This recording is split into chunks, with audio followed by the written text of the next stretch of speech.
Okay, welcome to the post-tea session. We're very happy to have Kirone Mallick, who will talk about quantum classical integrability of non-equilibrium models. Kirone. So, hello everybody. Thank you, Gautam, and especially thank you to Tridib for his invitation. I'm extremely happy to be here. I have the privilege to visit this place almost once a year for the last 6-7 years. And the more it goes, the more I feel it's my second academic home. And I'm even thinking that maybe now that time goes by and I'm approaching the end, I'd like to maybe to be here for good one day. Who knows when I get old. Anyway, so I really like this place. I'm not going to talk about generalized hydrodynamics. In fact, I think the Tridib and other people were interested to learn more about how you can use inverse scattering theory to solve some of the equations that emerged from macroscopic fluctuation theory, which was invented to understand large deviations in classical stochastic systems by the Rome group around John Alazzino. So I will focus on that.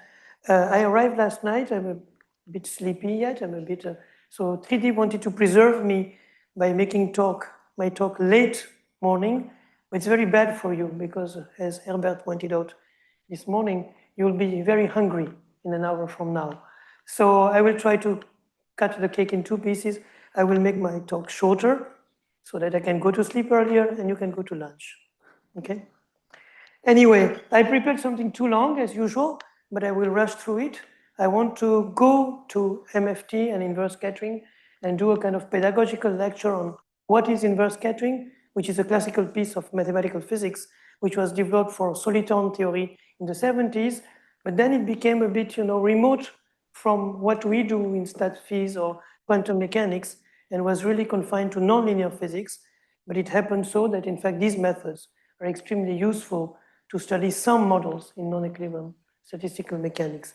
Anyway, I will do a kind of impressionistic framework on large deviations, current fluctuations, exclusions, stochastic processes, and then really my main focus will be the last part. So I will go a bit fast on that and try to spend time to really emphasize the details on MFT and inverse scattering. So, as you know, in statistical physics, when it's at equilibrium, we have the Boltzmann weights and we have this S is equal to K log omega, or F, free energy is minus KT log Z, Z being the partition function. And if we know how to compute Z, we can reconstruct macroscopic thermodynamics. And we can compute fluctuations. Thermodynamics are just the mean values. Brownian motion, fluctuations are really using the probability distribution given, for example, by the Boltzmann-Gibbs canonical law. But if we try to study something which is flowing out of equilibrium, we cannot use this canonical law anymore.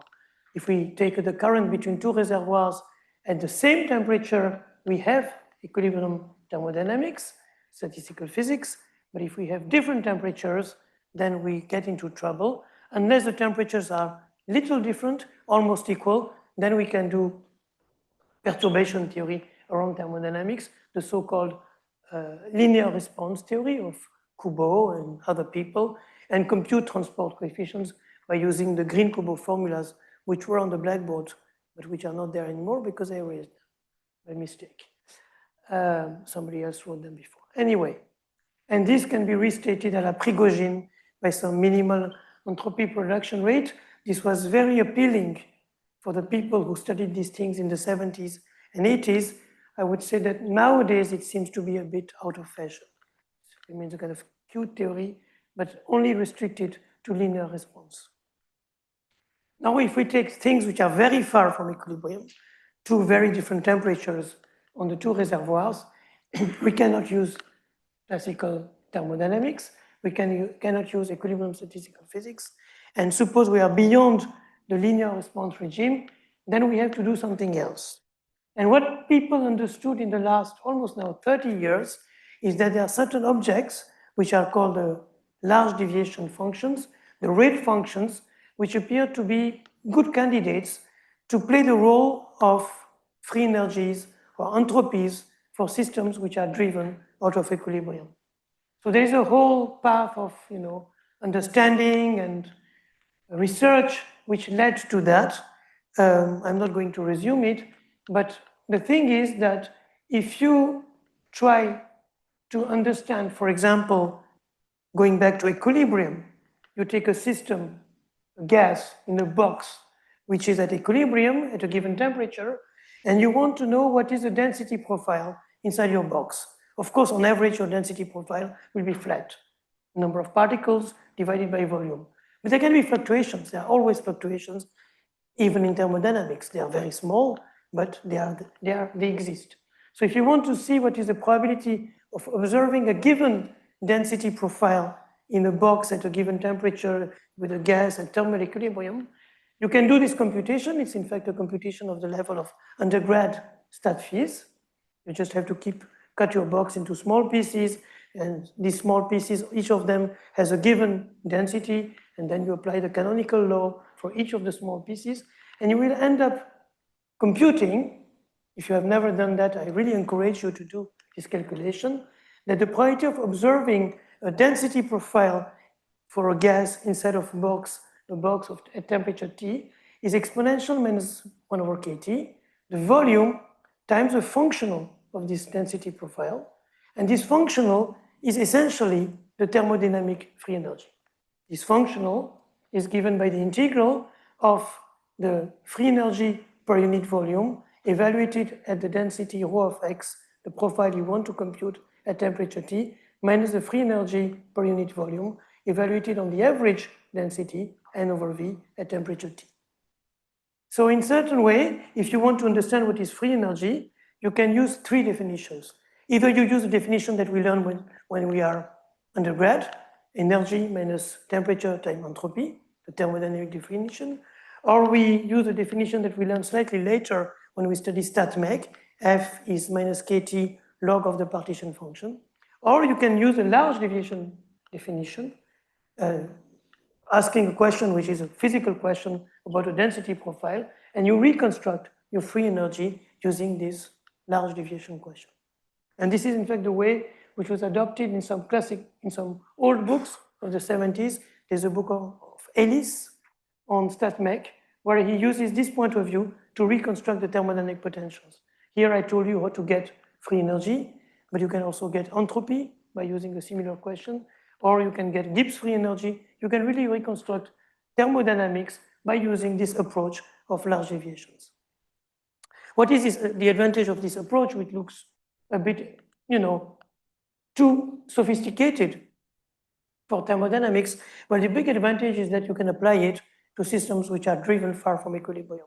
For example, again, if I start with my rod of metal between two temperatures or two potentials, high potential, high temperature, low temperature, my average profile is given by a linear Fourier law, but I can ask myself, what is the probability of observing a temperature profile or a density profile or a potential profile, which is given by the red curve, which is a large deviation from the linear Fourier typical law that you expect, okay?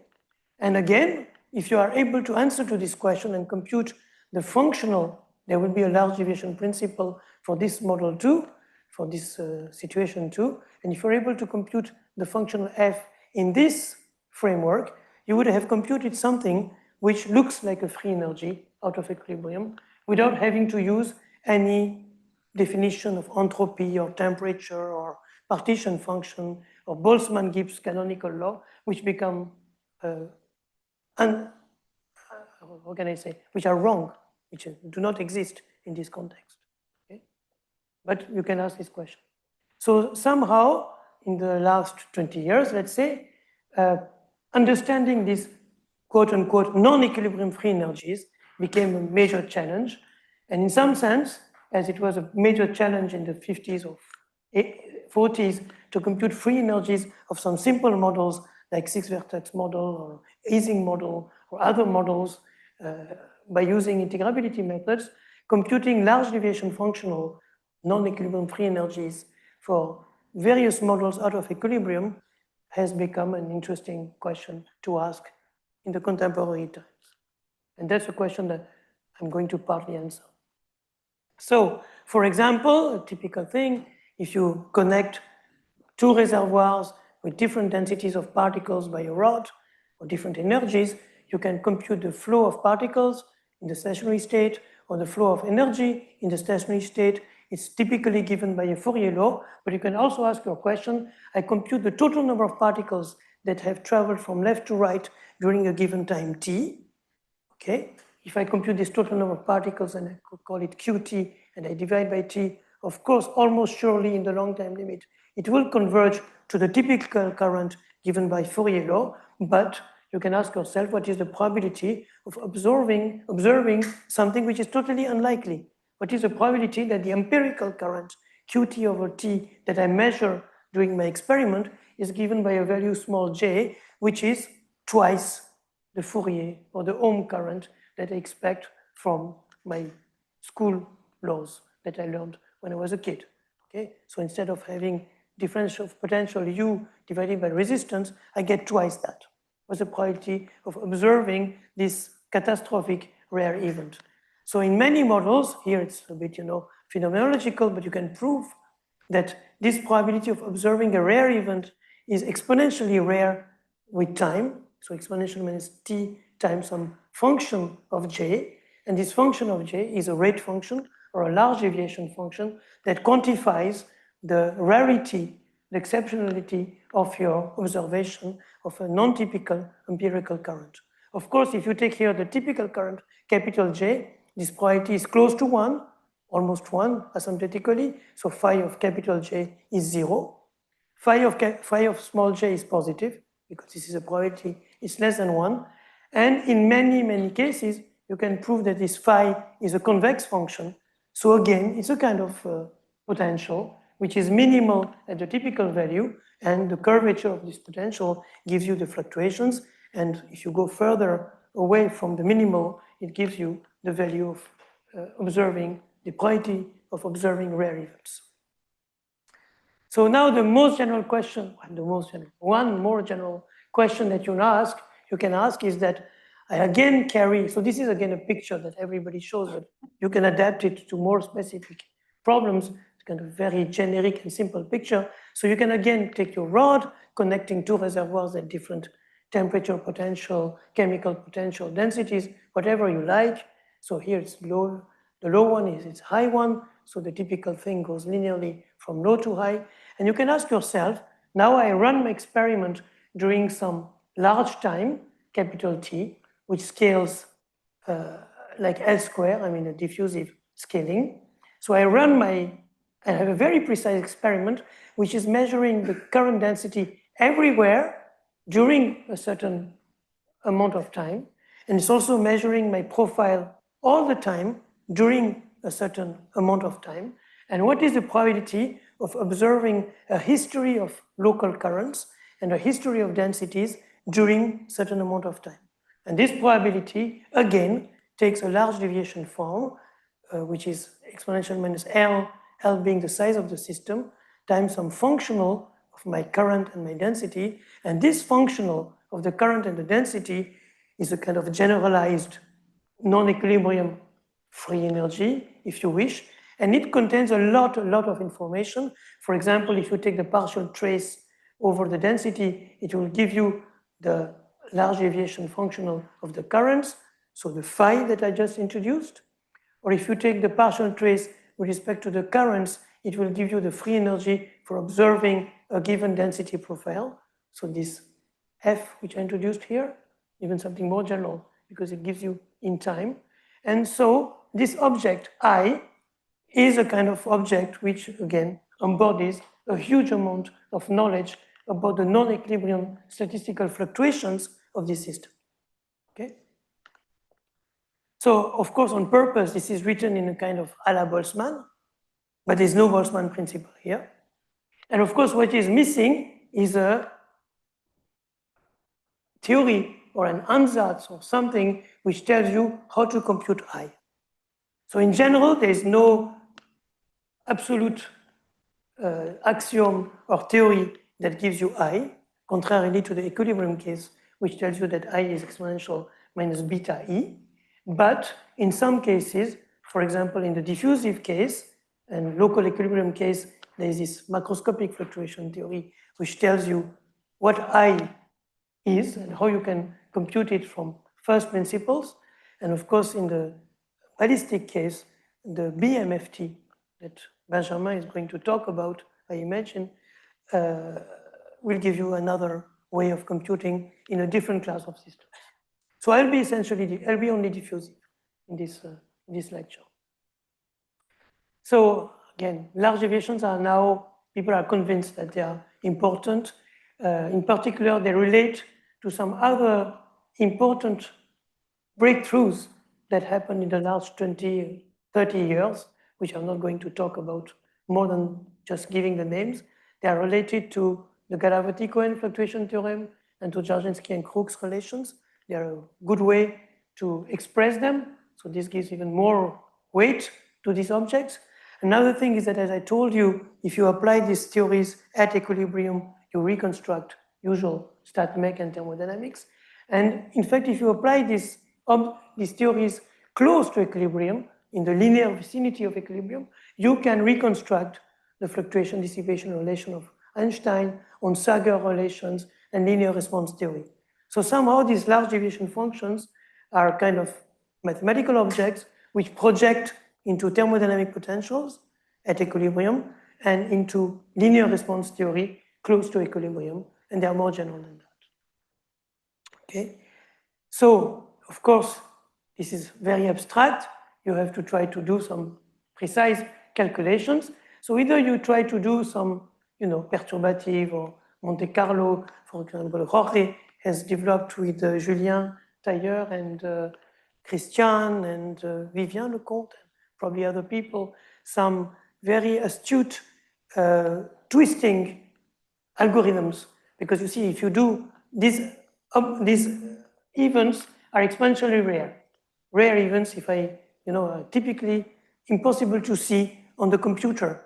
But there are ways of twisting the dynamics so that the rare events become typical by changing the dynamics. And then you can really do numerical simulations to compute numerically these functions.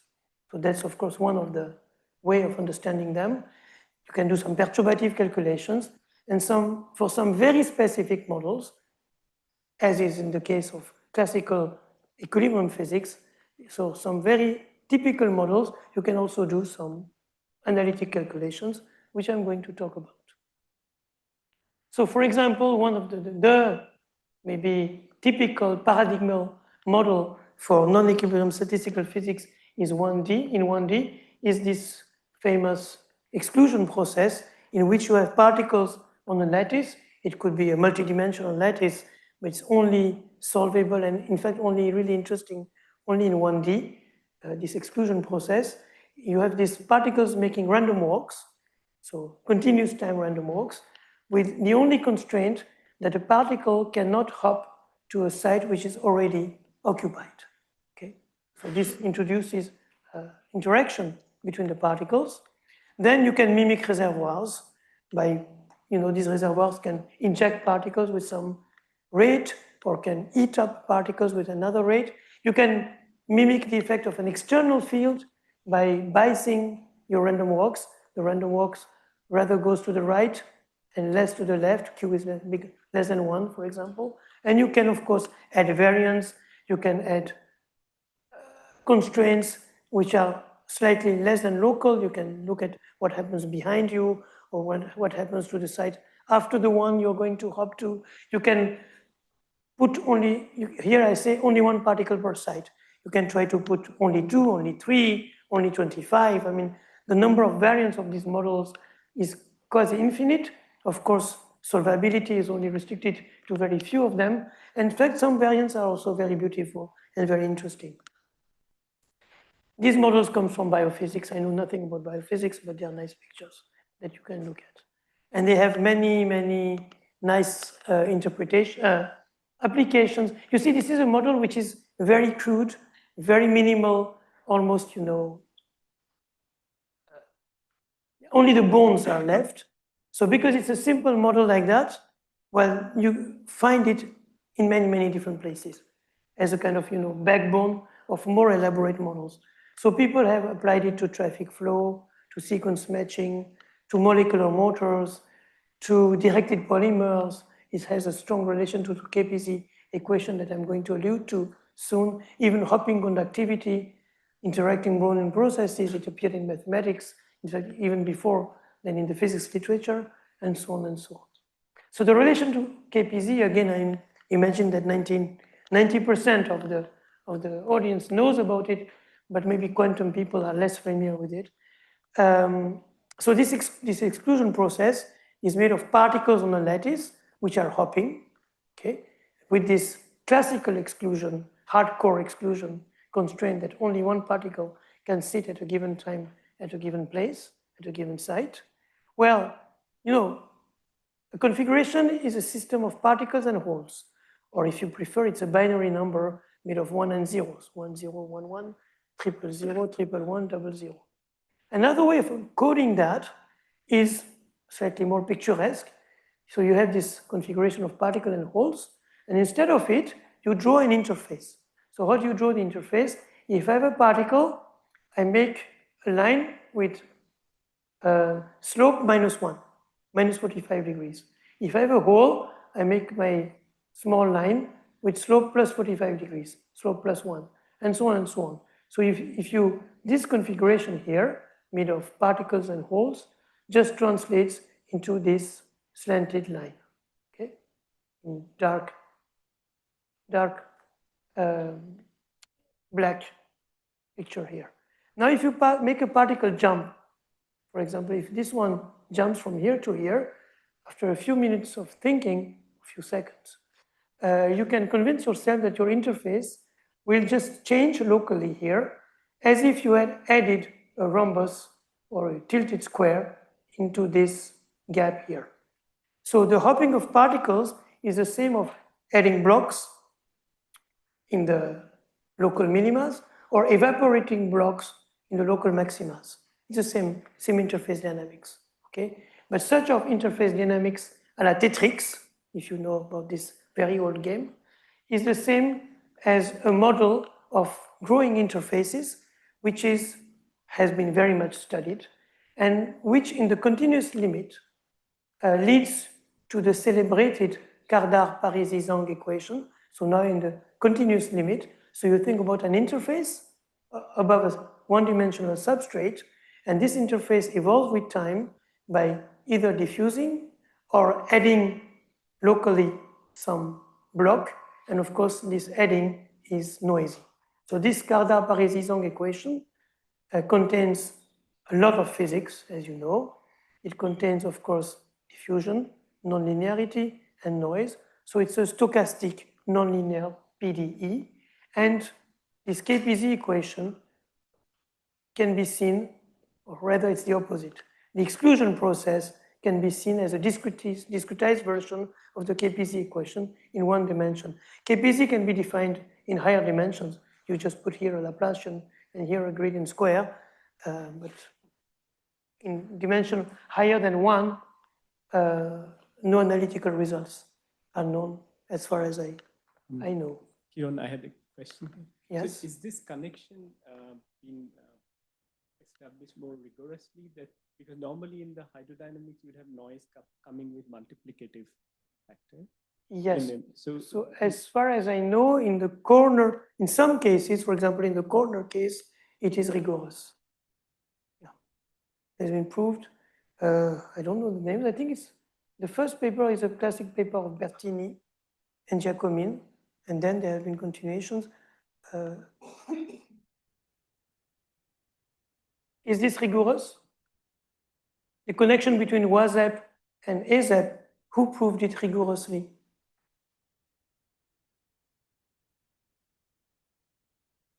Yeah, and this.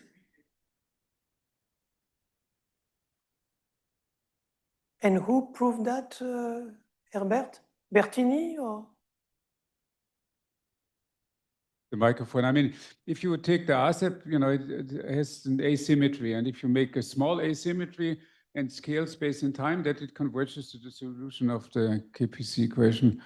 Who proved that? Maybe Giacomin, actually. Giacomin, Bertini, Bertini and Giacomin, yeah. In that connection, my precise question was that if you do the WASP, You turn on your microphone. I yeah, can't if hear you you. do the WASP, then the noise comes with a multiplicative factor with this. Yeah. So here the noise is additive. So what was the Yes.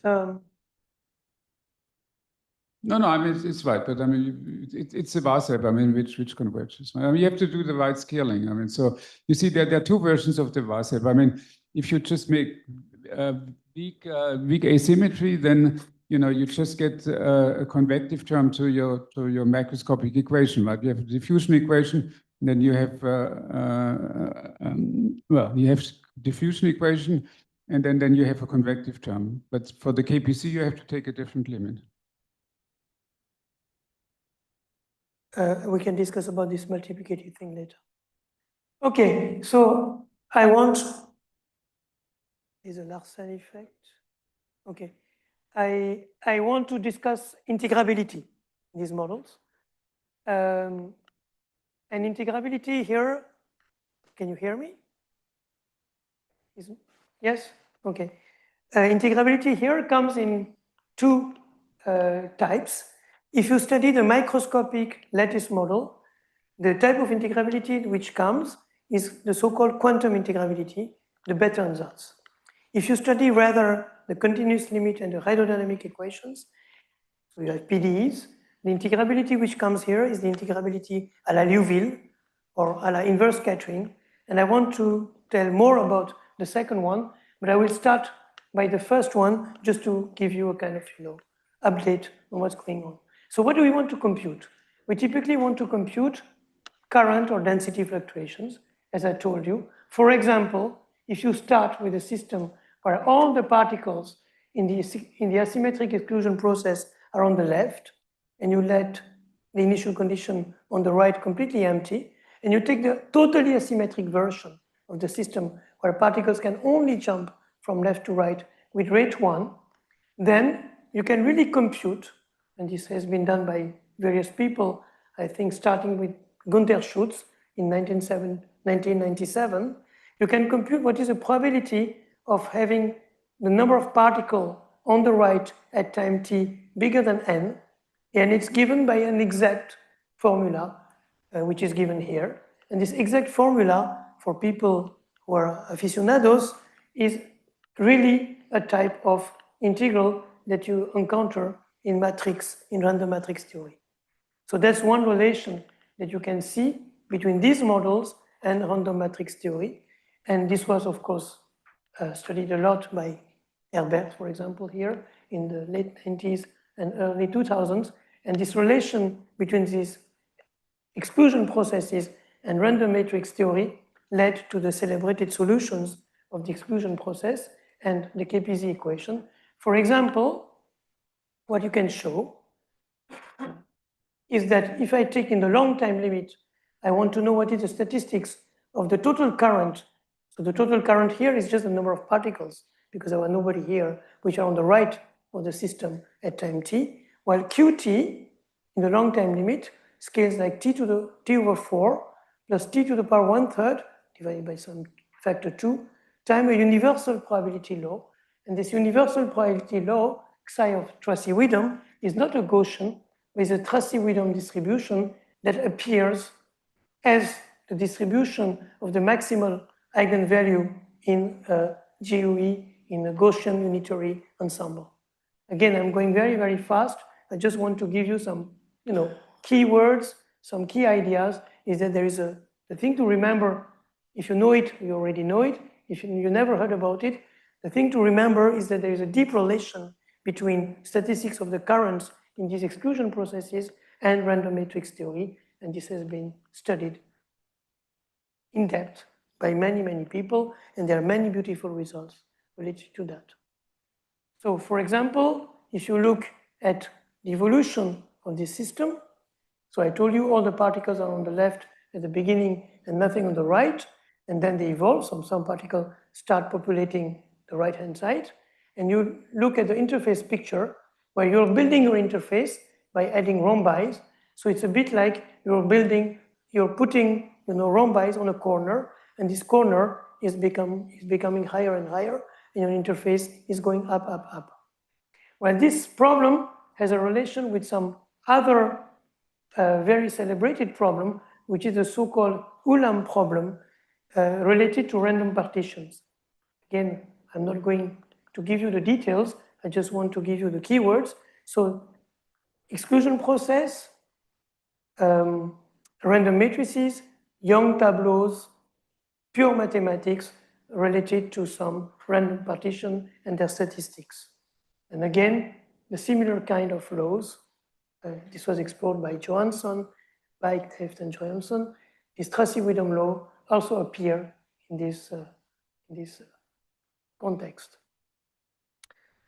Maybe one reference which is quite nice to read and which is also very, not too technical all the time. There's a beautiful paper by Aldous and Diaconis in 1999, which relates all these problems of Ulam problem, sorting algorithm in a very, very beautiful way. So if you don't know this reference, I really, really emphasize that you have a look at it. Okay, and of course, the big result came something like 10, 15 years ago, around 2010. This led to an exact solution of the Kardar-Parisi-Zhang equation in one dimension by 3 groups, Sasamoto, Tomohiro, which is going to arrive, I think, tonight, Herbert, who's here, a group of mathematicians, Corvin, Amir Castel, Vladimir Dotsenko in Paris, and Ludusal Calabrese-Rosso, who are also in Paris. And all this, you can see it as mathematics, mathematical physics, but it exists in real nature. Experiments on liquid crystals were performed by Takeuchi and Sano in 2010. And thanks to these very precise experiments and the beautiful statistics they had, they could really measure the fluctuations of height. The height, remember, the height in KPZ is related to the current in AZEP. It's really the same thing. So they could measure experimentally the fluctuations of height in their experiments and get these Tracy-Widom distributions. There's a little important detail that I didn't tell you, is that there are different Tracy-Widom distributions which correspond to different initial conditions. I told you only about the initial condition where everybody is on the left and nobody on the right, but there could be different initial conditions, and they correspond to different experimental conditions which have been performed, and they give rise to different Tracy-Widom laws which have been measured in the experiment. So all this is now quite classical. It's 15 years old, but it's absolutely fundamental and important, and I wanted to recall it as a first part of my talk. Another thing we can try to understand is that in your system, instead of looking at the current of all the particles or the density profile, we tag one particle and we watch it, we monitor it, we put a color on it, and we want to see what it does. So if we now consider the symmetric exclusion process, which is depicted somewhere, okay, not here. If we consider the symmetric exclusion process where all the particles can jump either left or right with the same rates, so no asymmetry, and we start with an infinite one-dimensional line, and we tag one particle which was at 0 at initial time. Of course, this particle can go either left or right. It's perfectly symmetric. So on average, its displacement will be 0, but the quadratic displacement of this particle in the exclusion process, x square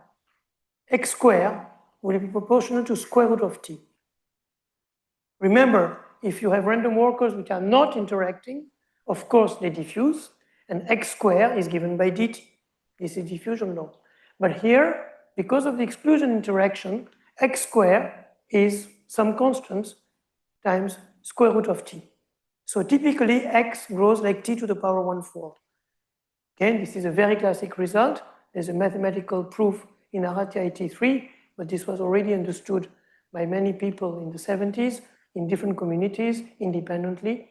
There's a famous paper by Shlomo Alexander and Phil Pincus in the context of polymer theory, where they give a very cryptic but very elegant proof in 1/4 of a page, At that time, PRL had no supplementary materials, and they could be 1/4 of a page.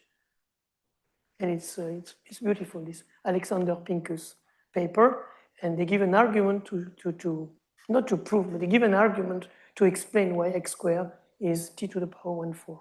So now we can do experiments, and people, so you see, again, this is a picture which tells you that if you have a tube with small particles which are going through it, and with some local interactions, typically you will see normal diffusion.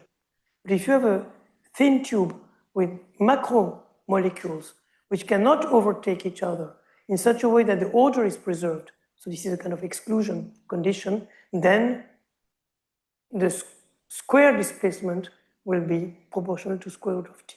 So typically, the diffusion is anomalous with t1/4 exponent. So, and these things are seen in experiments. For example, there's a now classic experiment already 10, 15 years old by Bischinger in Stuttgart, where he engineered small tubes, here, these kind of tubes, with macro beads, green here, which can go only one by one through the tube. They cannot overtake each other. So, you know, a very small groove. I think this is the right word, a groove here in the tube. Or you make the tube bigger, and now they can overtake each other. And he sees that indeed here you have anomalous diffusion, whereas here you have normal diffusion. Okay.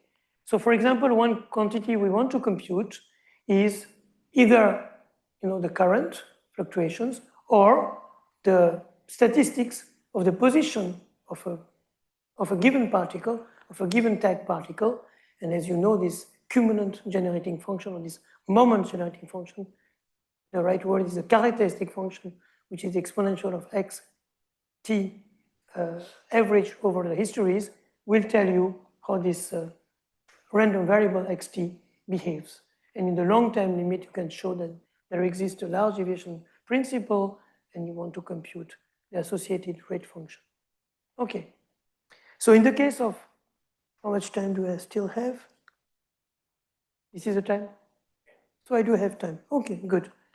So now I want to tell you a bit more about the results and then spell out these results.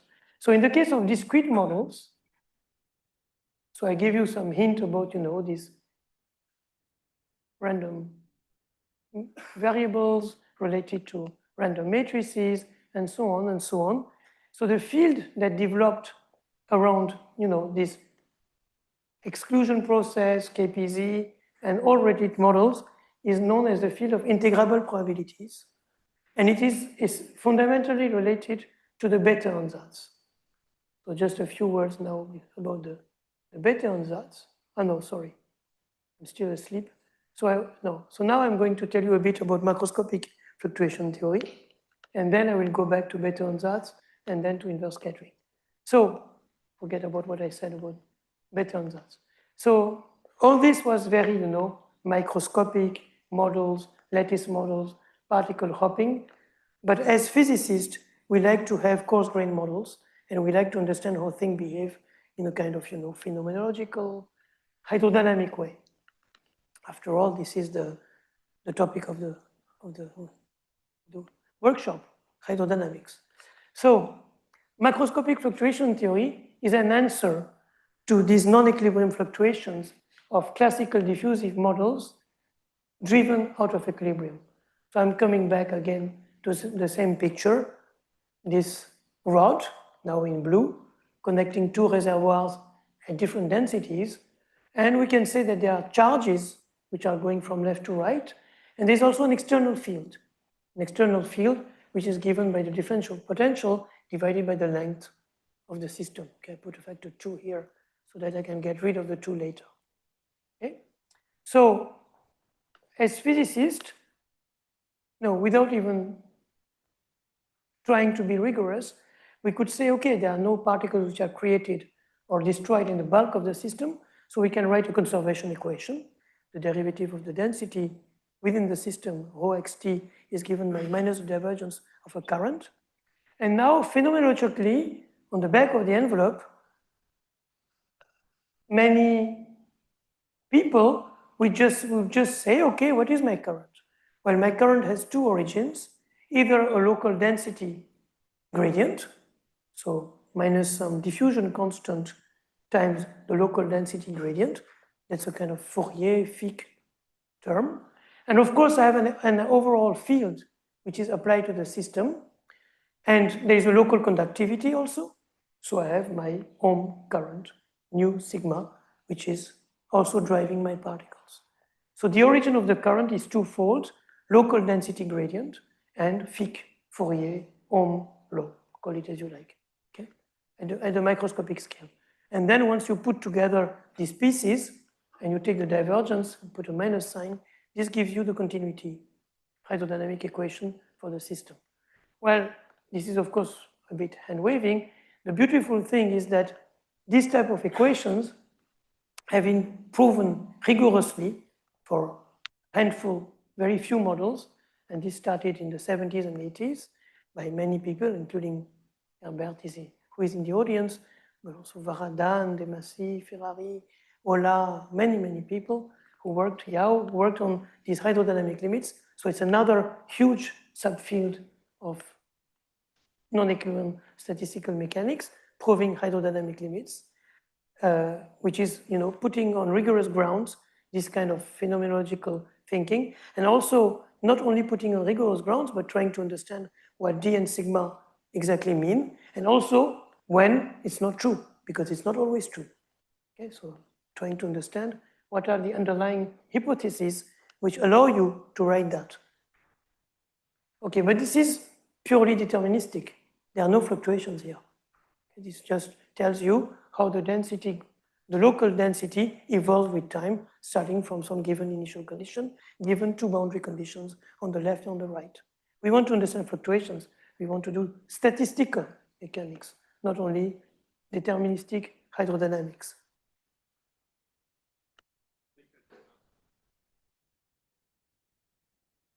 Yes, so, sorry, I think I don't understand what is sigma and nu. So why do you define an... Our sigma is the conductivity.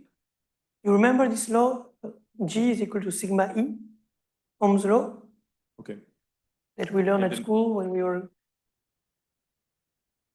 That's Ohm at the microscopic level. Okay. E is nu here, Okay. and sigma is sigma. Okay. Thanks. Yeah. And this is completely hand-waving, but the beautiful thing is that this hand-waving has, in some precise models, a totally rigorous ground, and it's something which is, again, a huge result. I mean, to be able to prove these kind of things rigorously for some models is wonderful. Okay, so now I'm going to be even more hand-waving. We want to add fluctuations into that. Again, there is a whole part which is rigorous, which I'm not going to talk about. But what we can say, essentially, what I want to go to is that you have to add noise to the current. The current has some deterministic part, which I just explained. And on the top of it, because of the random hopping of the particles and so on, there is a Larsen again. Is it okay? I think it's okay now. There's a mic which is on, or no, it's okay. Thanks, Tridib. And in fact, Tridib, it answers your question. So you have to add some noise to your current, and this noise, you can argue, it has been done, I will not go further into it, is essentially a white noise in space and time, which becomes smaller the bigger of the system, so it scales like 1/, size of the system. And one important thing to notice is the amplitude of this noise. So it's a multiplicative noise, and the amplitude of this noise is given by the square root of the conductivity. So the same conductivity that you asked about, Jerome. And this is essentially fluctuation dissipation relation. Okay.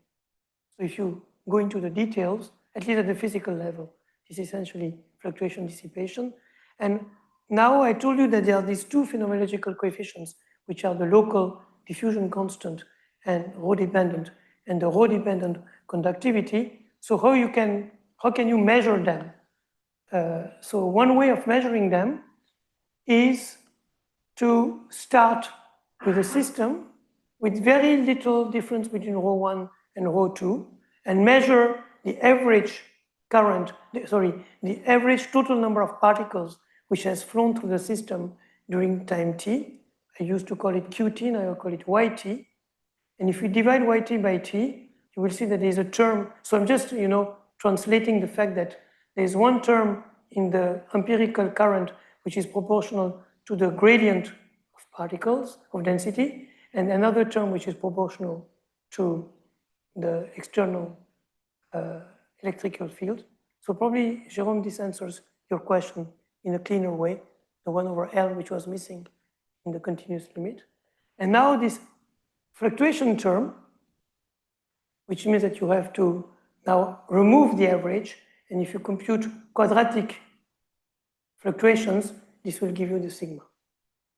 Anyway, if this is not totally clear, I think I was not very clear in my explanations, I think you can buy this equation just by saying that you add a noisy term to your deterministic behavior, phenomenological behavior of the current, and this noisy term has an amplitude which is given by the square root of the conductivity.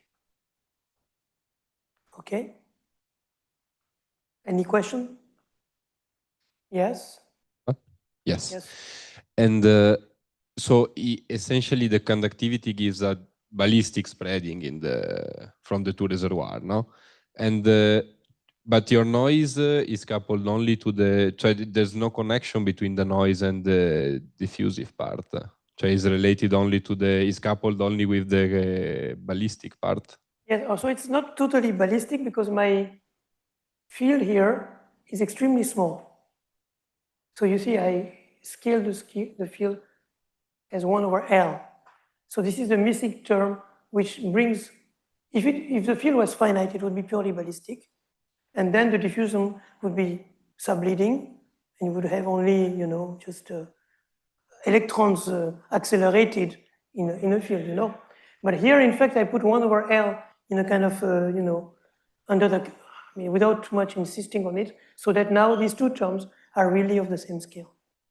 Okay?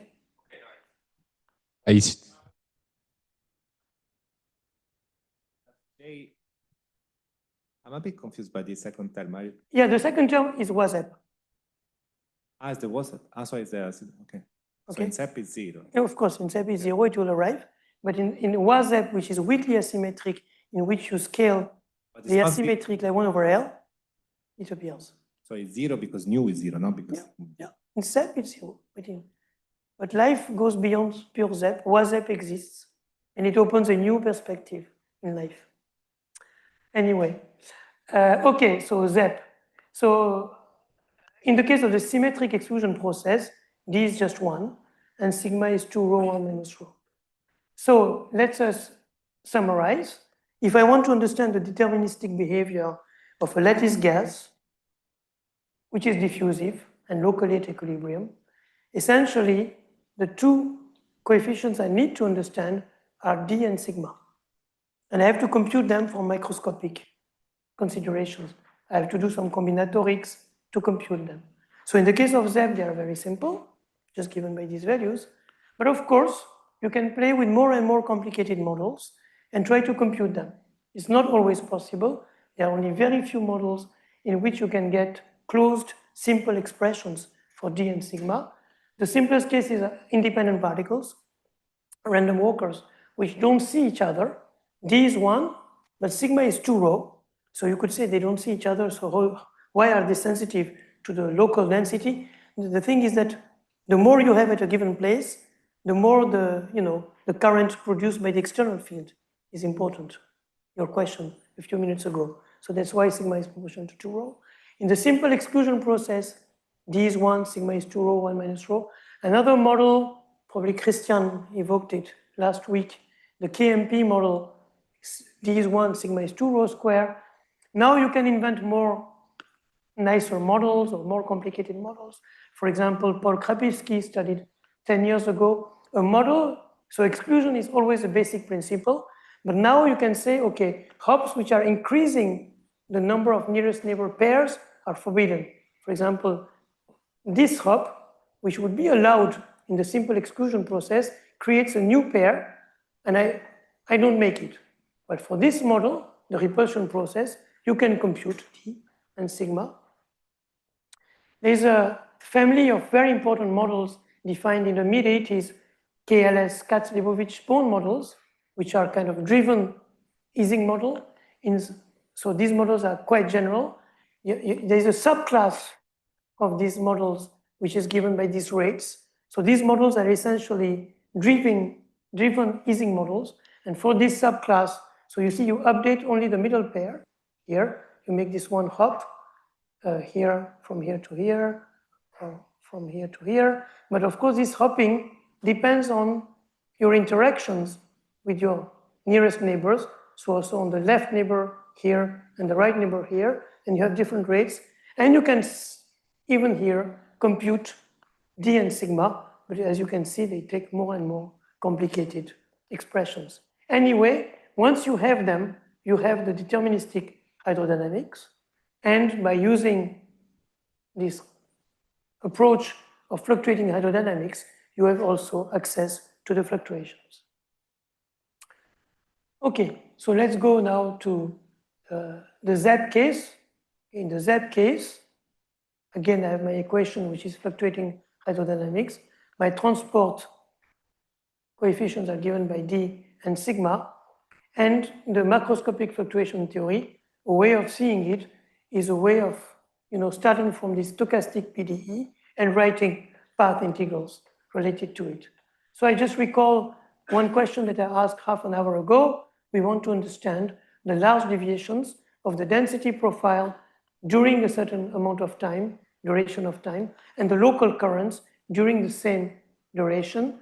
And we want to understand this functional I of J and rho. And if we are able to compute or to get a way of having a hand on this functional, we will know a lot on non-equilibrium fluctuations of such systems. So the idea is the following, so this is a kind of MFT principle, which was developed by many groups, but fundamentally in Rome, around Gianni Giornalasinio, Bertini, Gabrielli, Landim, and Da Sole. The idea is that this non-equilibrium functional I of J and rho is given as a minimizer of some action functional. So if you want to compute, so I just, so this is something to remember, and I will try to justify it rapidly in the next slides. But this I of J and rho is given by the minimum over J and rho with the constraint of, of course, conserved density, conserved number of particles, the minimum of this action, which depends on J, and rho through the values of sigma and D and gradient of rho. So this thing should not be a huge surprise now with all the preliminaries. Preliminaries are important that I told you about.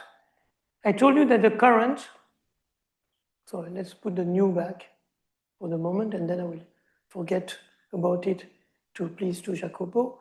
So anyway, so the current is given by that, and psi is a white noise in space and time. So essentially, if I invert this relation, J plus D gradient of rho minus nu sigma divided by square root of sigma is a white noise. But the measure of a white noise is just exponential minus psi square. So I just substitute. This is completely trash and waving, but if I substitute, I get the MFT action. I'm fortunate that none of the fathers of MFT is sitting here, because I would have been beheaded. This is not the way they did it. They do it in a much cleaner way, and they can even prove it for certain models. But, as a poor physicist, hand-waving way, it's a good way of remembering it. Once you have a stochastic PDE, you can write the action like that. You can write a path integral. So now the thing is, okay, you have to minimize an action, Euler-Lagrange. Okay, you just write the Euler-Lagrange equations for this with this constraint. So I'm not going to do it, you can do it yourself. And another thing that you can do yourself is that instead of writing Euler-Lagrange, you do a Legendre transform and you go to Hamilton equations. Exactly as in classical mechanics. You have, the action of classical mechanics, Lagrangian, you write Euler-Lagrange equations, then you define a conjugate momentum to the velocity, and you get Hamilton equations. So if you do that, following the same procedure, but now for classical fields, you end up with a set of coupled equations. So rho, which is the same as position in classical mechanics, so you keep the field rho, and you introduce the field H, that I could have called P, but people often write H, which is conjugate to the current, and you end up with these two coupled PDEs, nonlinear, and which have a Hamiltonian structure. So you have a Hamiltonian, which is given by sigma gradient J square over 2 minus D gradient rho gradient H, and you can convince yourself that these equations are equivalent of to write d rho is, of course I forget minus signs.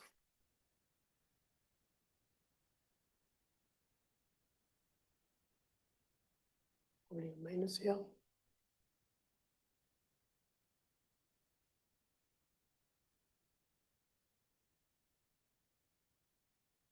And these are the Hamilton equations for the fields H and rho, which somehow embody. So the procedure is the following.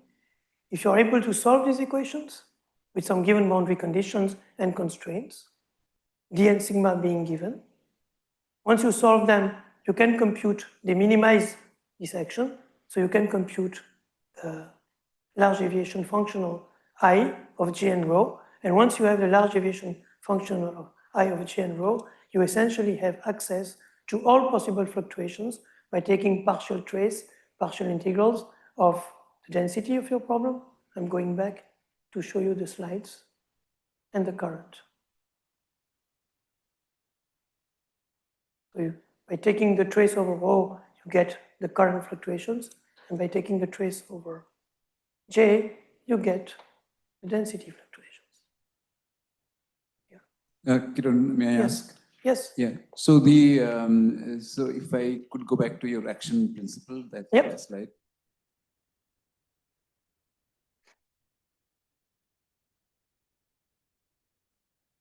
Yeah. So what is the scale of the fluctuations around the classical solution? Is it given by some particular, is there some kind of a H bar or some large N or something? Yeah, the large is the size of the system, essentially. Large L. Large L. And there is time hidden here also. Usually what people do, they rescale time to 1, and there will be a capital T coming in front of the whole thing. So the scale is L times T. Large time, large space, with diffusive behavior. I see. But, okay, so there's some dimensionless object which Yes, can be in fact, what held. you do is that you rescale time and space diffusively with a small parameter, and the small parameter will come as, let's call it epsilon, 1 over epsilon in front of the whole thing. 1 over epsilon square. Yeah. Thank you. Yeah, I'm doing things in a kind of very dirty way. Sorry for that. So,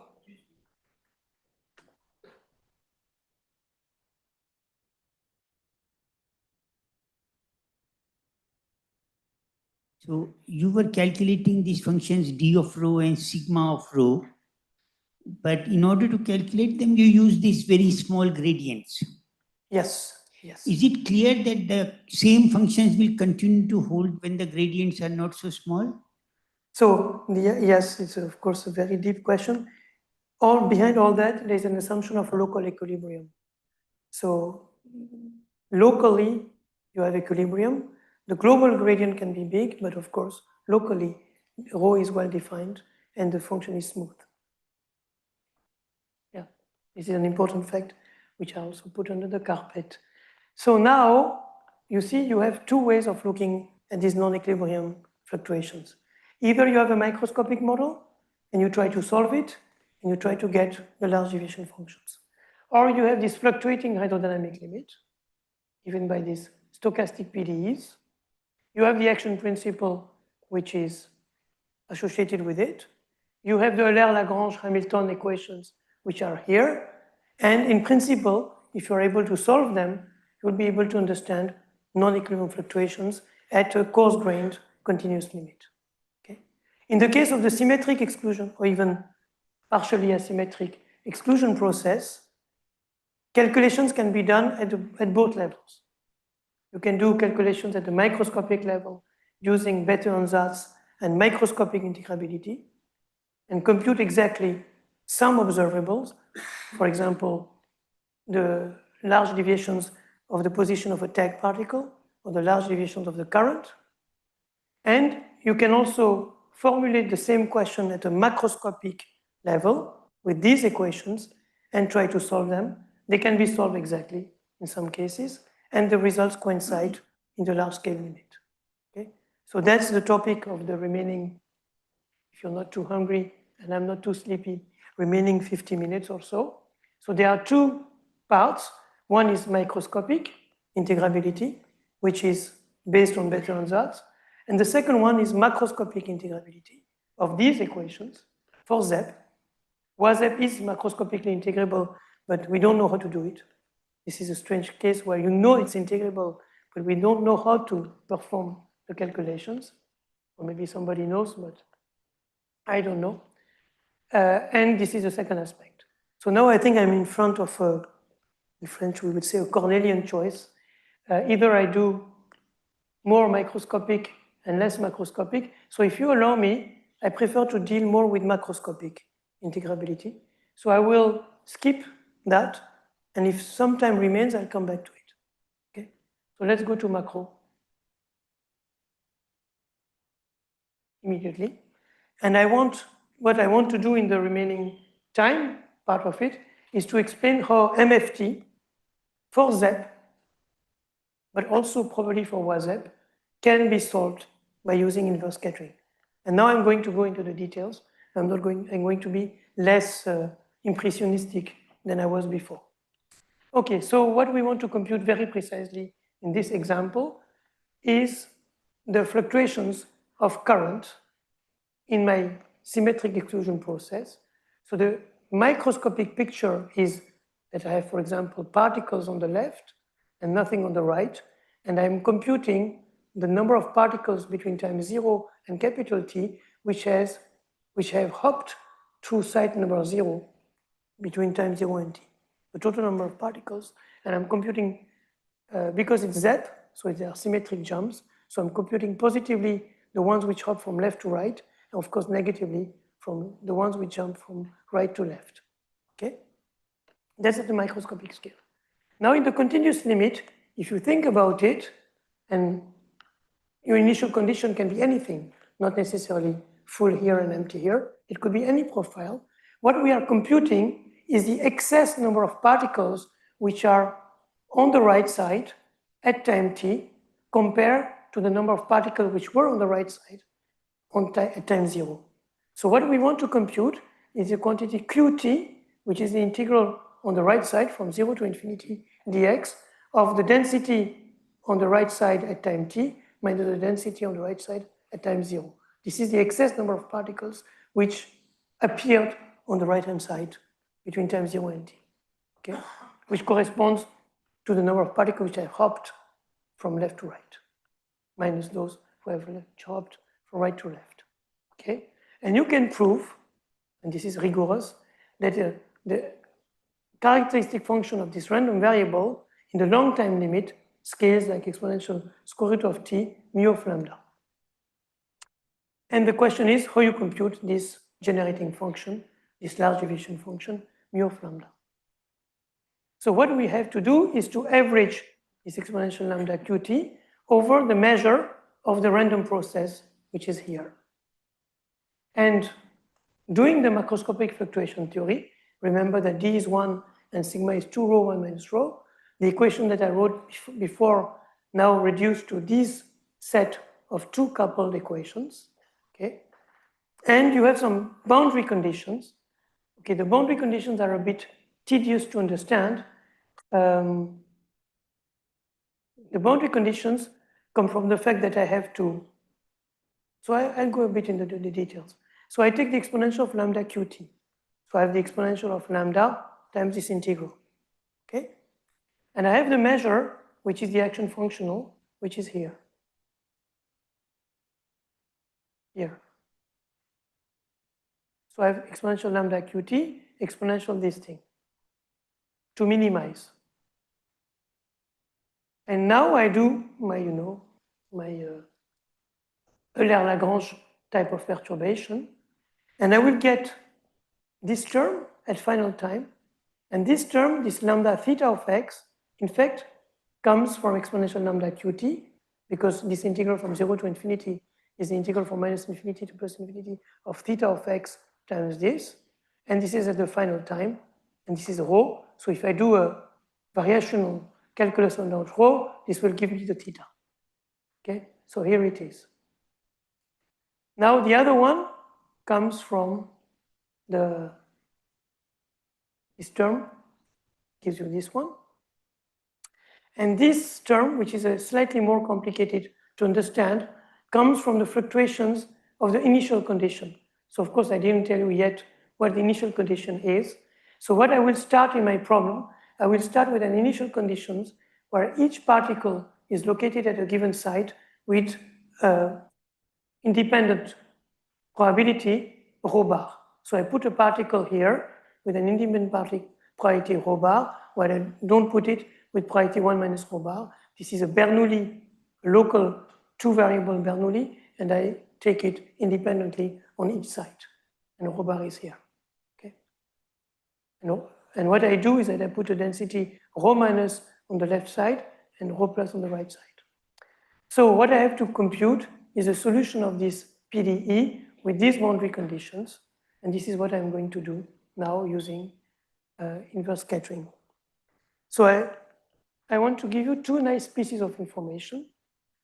So these equations look a bit, not so beautiful, but I don't remember, 15 years ago, again, Jorge, with Vivien Lecomte and Julien Tailleur, discovered a very nice mapping between these equations in red. Forget about the boundary conditions at the moment. They will be very important later. These equations and a classical set of equations, which is known as the Landau-Lifshitz equations. So the transformation goes as follows. So you remember we have two variables, rho and h. And if you take these transformations and you define three variables, s plus, s minus, and sz, as follows. Sz is just rho minus 1/2. So when the site is occupied, it's 1/2, and when the site is empty, is minus 1/2. And s plus and sz, s minus, are slightly more twisted, but they are not totally illogical. There's a transformation which is called the Kohlhoff transformation that some of you may know, which allows to transform Berger equation into the heat equation. Well, this is essentially Kohlhoff applied to this problem. If you do this change of variables into these equations, you will see that the MFT equation that I wrote on the previous page, they become these equations, which are classical, which are in fact minus I dt of s is equal to s wedge d2x. So what does this mean? So now forget about MFT, you have another problem. You have a line, x, and on each point of x, you have these three variables, sx, sy, sz, which we will call a spin. Okay, and this is a continuous spin, which is, so here there's a clutter of notation, which is absolutely horrible. This X here, so I'm sorry for that. I will change the name. So I call this variable U. Here, EU2. So I have my spin variable, which has 3 components. Okay, and this spin variable depends on U and T. So this X is not the same as U. And it satisfies this evolution equation. And this evolution equation, if you think about it, well, it's just a spin on a line, on a continuous line, which is acted upon, which has a torque, which comes from its 2 infinitesimal neighbors. I don't know if it's So the norm of S, yeah, there's an I here, but yeah, I mean, at least if you forget about the I, and you multiply, I mean, yeah, I mean, if you take the scalar product with S, it's conserved. It's orthogonal, okay. Yeah. So these equations are in fact, okay, we already talked about it during the coffee break. The I poses a big problem. Suppose the I does not exist. Forget about the I for a second, okay? These are called the Landau-Lifshitz equations.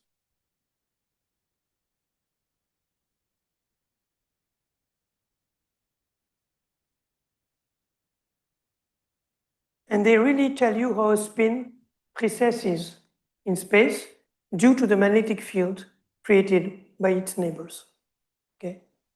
I mean, if you have a single spin, you know that it has a torque, which is essentially S vectorial B. And this tells you the precession in NMR. And now B is due to the geomagnetic ratio of the 2 neighboring spins, and the gradient comes like that. In fact, it gives you that term. I think I'm too asleep to tell you the exact physics. Physics is always more difficult, but this is really related to, you know, basic magnetic theory. So these Landau-Lifshitz equations, without the without the I, they have been studied a lot in NMR. They have even. So, Yes? Yes, one comment. I mean, this sounds very interesting. The fact that, you know, the spin variable representation of this hydrodynamic variables are appearing here. So I just wanted to say that, you know, we have done some work in the past in which the hydrodynamic variables, these are defined in phase space. They also appear like spin variables, not of SU2, but of a more complicated algebra called W infinity algebra. Okay. So in terms of that, in fact, instead of a approximate you know, derivation, you can actually use this change of variable from the fermion variables to the W infinity spin variables to derive the quantum mechanical, you know, the action principle for the hydrodynamics. So this is something that I'm going to discuss in my talk tomorrow. But it's, you know, the spin variable stuff does appear. Okay. And the that equation that you wrote down, yeah, this equation on the blackboard, is like a spin in a magnetic field, where magnetic field is, you know, is created by its neighbors. This one, where if for free fermions, the magnetic field term is just the Hamiltonian, you know, single particle Hamiltonian. But again, you know, the physics is that of a W infinity spin. Okay. Variable. Yeah. Okay.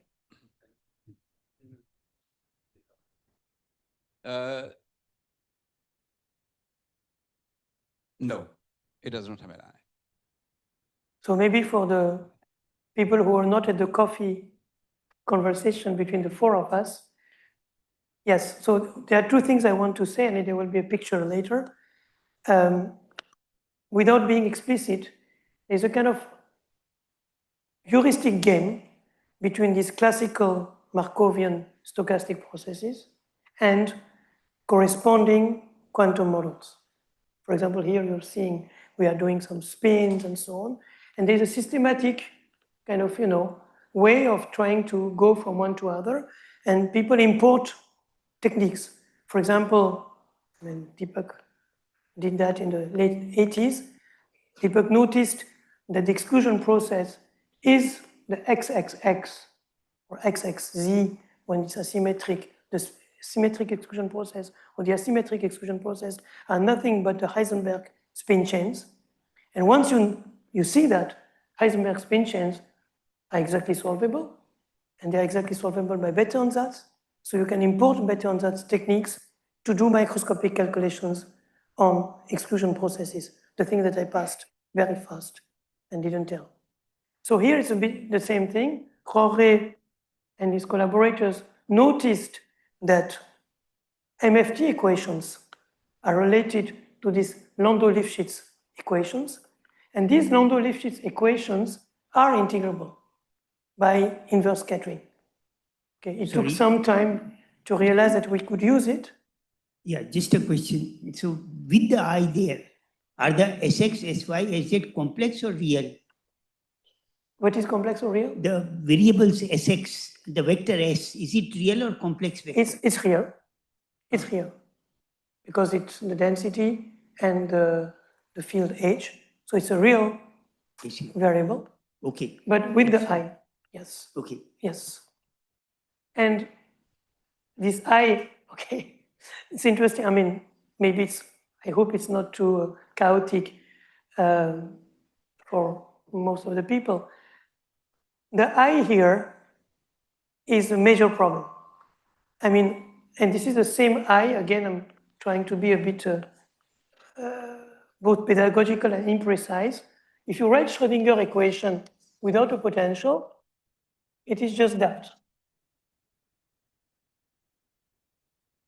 Laplacian. Okay? And if you write the heat equation, right?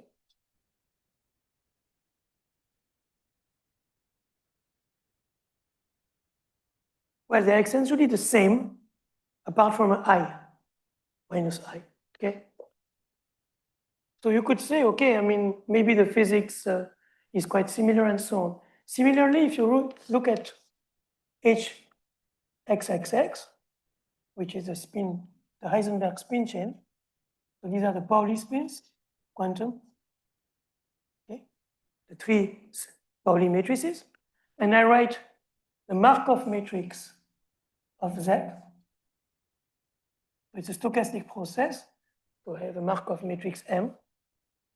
So Heisenberg spin chain, essentially, you have a big wave function which satisfies with an I HXXX psi, although it's better to write Heisenberg equations rather than Schrödinger, but if you have a finite system, you can write both. And here, you have a Markov process, so you can write something like that, okay? And what happens is that if you write the Z, M is in fact the same as HXXX. Same matrix, the same matrix. I mean, you cannot avoid that. But again, there's an I here. And here there's no I, the one, okay? And the same thing happens here, in fact. The MFT for Z, these equations, they have an I. And the Landau-Lifshitz equations have no I. So when you go from quantum mechanics to stochastic processes, you have this problem of the I, which pops in. It looks like a formal problem, but it's more than that. It's more nasty than that. And I think this is maybe one of the reasons, I'm not sure, that it took some time to go through the integrability, because a priori, so you have another important equation, which is the do not cross, the nonlinear Schrödinger equation, which is given by I or minus I NLS, which is very important in Bose-Einstein condensation. Plus or minus psi squared psi. This equation is integrable, but if you remove the I, it's not integrable anymore. So again, there's a kind of formal correspondence between classical and quantum models. It's very heuristically very useful, but if you go into the details, things change and you have to be very careful. Okay, so now precisely, let's take now, so here I have removed the I. Yes? And is it on? Yes. Just a question. I didn't understand your comment about the linear Schrödinger that if you remove the I is not integrable. Like that is a symmetry of the Hamiltonian and other charges. It's still integrable, just the fact that you want to look at the spectrum in a evolving with an I or not, but it's still integrable, not? No, if you remove the I here, yes, I'm going to do it, of course. If you remove the I here, what you have to do is to write an equation for psi and psi star and go to the so-called AKNS system. And we are going to go to it. Okay, so in that case, that equation doesn't come from Poisson brackets on Hamiltonian without the I, this does you mean? Without the I, no. But if you remove the I, then you have to twist a bit the things. I'm going to do it. Okay, thank you. Ziga?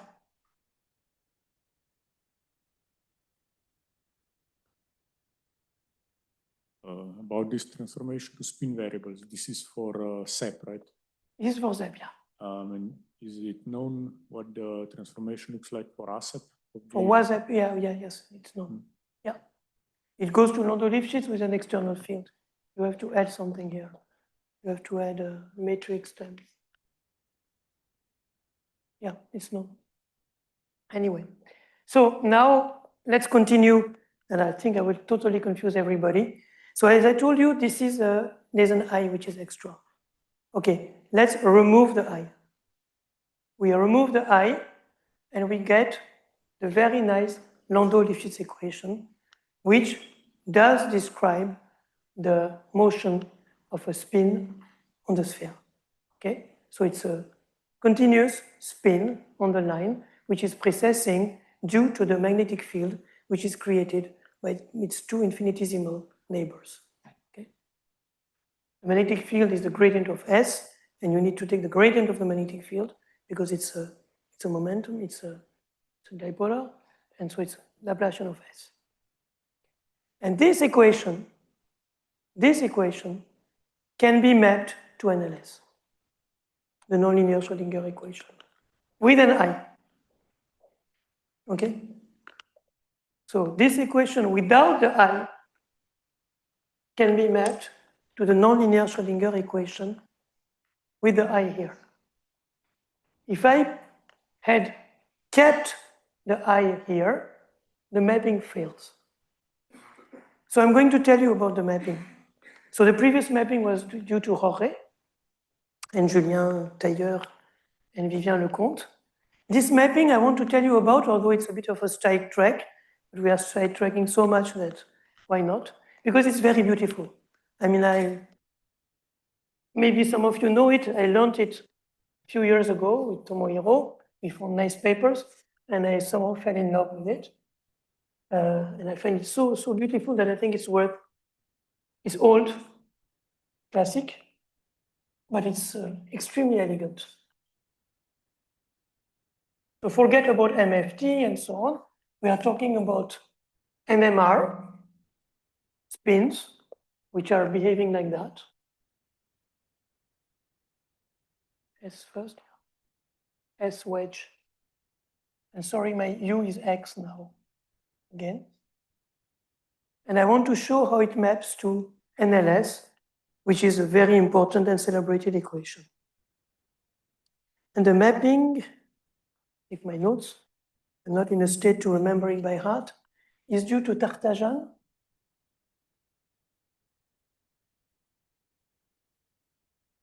and an Indian scientist, Lakshmanan, independently in the 70s, the mid-70s.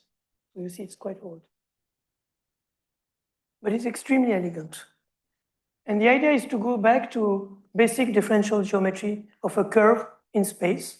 So if you have a curve in space, so in 3 dimensions, it wanders around, you can define locally a tangent vector, T. You can define a normal vector, N. And you can complete your I don't know how you call it in English, your basis, your orthogonal direct basis by a binormal vector, T and B. This is called the serré-freiné frame.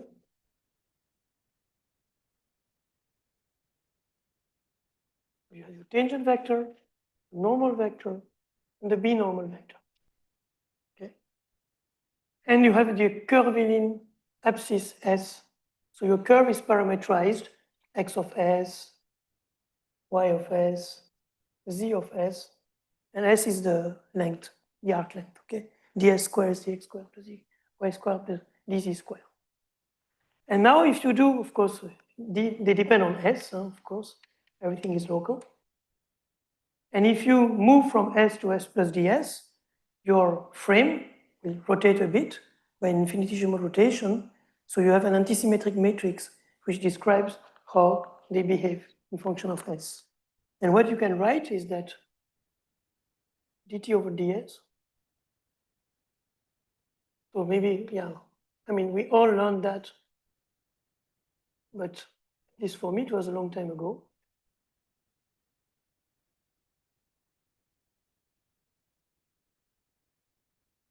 And this is given by an antisymmetric matrix applied to T, B, and N.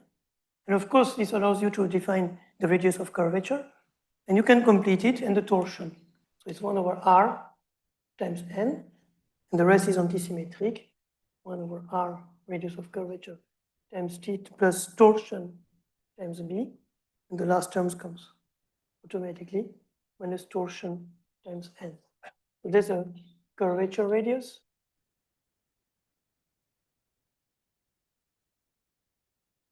And there's a torsion in space. And now the idea is the following, and that's really beautiful. So you have this spin of length 1, which is, of course, changing with along the line x. So now I'll try to be more pedagogical. The 3 components, I call them S1, S2, S3, and sum of S, I mean S1. The modulus of S is 1. So a spin here is a point on your sphere, and when you move along x, you have a curve on your sphere, okay? Embedded on a sphere. This curve has a torsion and a radius of curvature in space. So you can define this curve on the sphere, which moves on the sphere, and it has a torsion and a radius of curvature. So kappa is 1 over S, 1 over R. Okay? And you have also the equation of motion, which is given by this equation here. This equation here. So what I do is that I consider, okay, I will not do the details because time is going on, but you have this curve here, and you have this equation for S, so which means that your curve here, so the curve is really in terms of space, yeah, the full curve. Now I make time t change, so the curve is changing. So locally, its radius of curvature and its torsion are changing. So you can write from this equation, you can translate it as an equation for the torsion and the radius of curvature. So you can write an equation for, so you have kappa 1 over R, which depends on S and T, and you have tau, which depends on S and T. And you know the evolution of the curve in function of time, so you can write an equation for kappa dot and tau dot. Okay. If I had a little more time, but you can do it by yourself. And you will find that the equation for kappa dot and tau dot are the following. I just write them because they're cute. This is a time, this is a space derivative. This is a time derivative.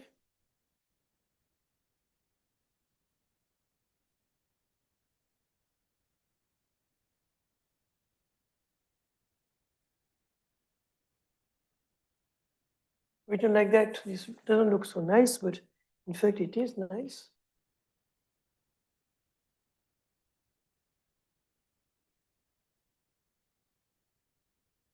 Okay, you can say, wow, so what?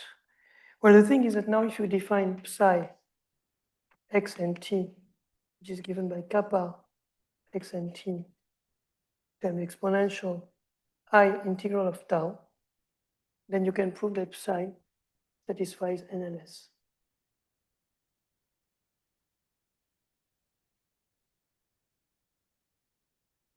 So you can say, okay, that's super bizarre, but the thing is the following. The NLS equation there has a very natural interpretation. You know, when you have a wave function psi, it's very natural to write it as its modulus and something which is a gradient of a velocity. The modulus of the wave function and the phase, you can interpret it as a velocity. Sorry, there's a phase here.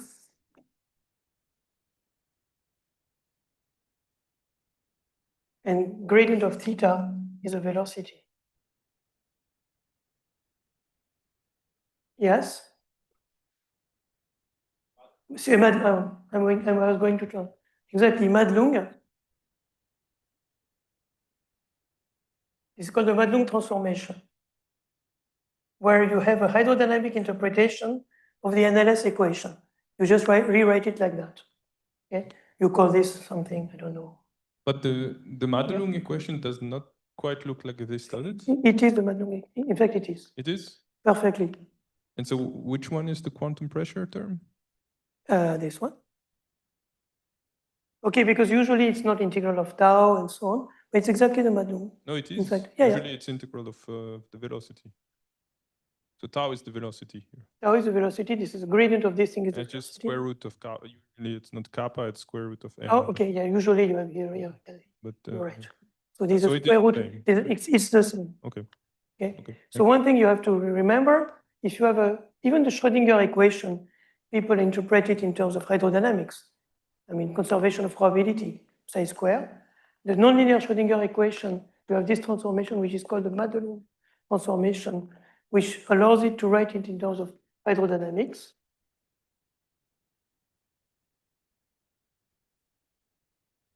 Of course, it depends if you call it square root of psi square. I mean, it's not so important. And in fact, these equations are the Mandal equations for NLS. So this is this beautiful transformation, which tells you that this spin, which is changing in space and time, corresponds to a curve.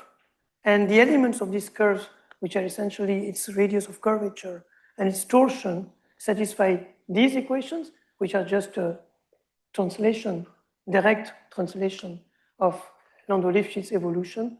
And these equations correspond to the nonlinear Schrödinger equation for this wave function. And of course, this seems very bizarre to introduce that, but as I told you, this is the other way around. People know that if psi satisfies NLS, then this is the right way of reinterpreting the NLS equation in terms of hydrodynamic equations. I was queuing here, sorry, very quick question. The equation on the slide, the equation on Blackboard, a different interaction sign. Which one is the correct? I think the attractive nonlinear Schrödinger should be the one. No? Sorry, okay, maybe I forgot the sign. Yeah, you're right, It's, yeah. Is a minus here? Yeah. Yeah, sorry, it's this one. Oh, okay. Yeah. I mean, NLS can have both signs, but this is the one with the attractive interactions. Yep. Now this is, what is here is correct. This was before jet lag that I typed that.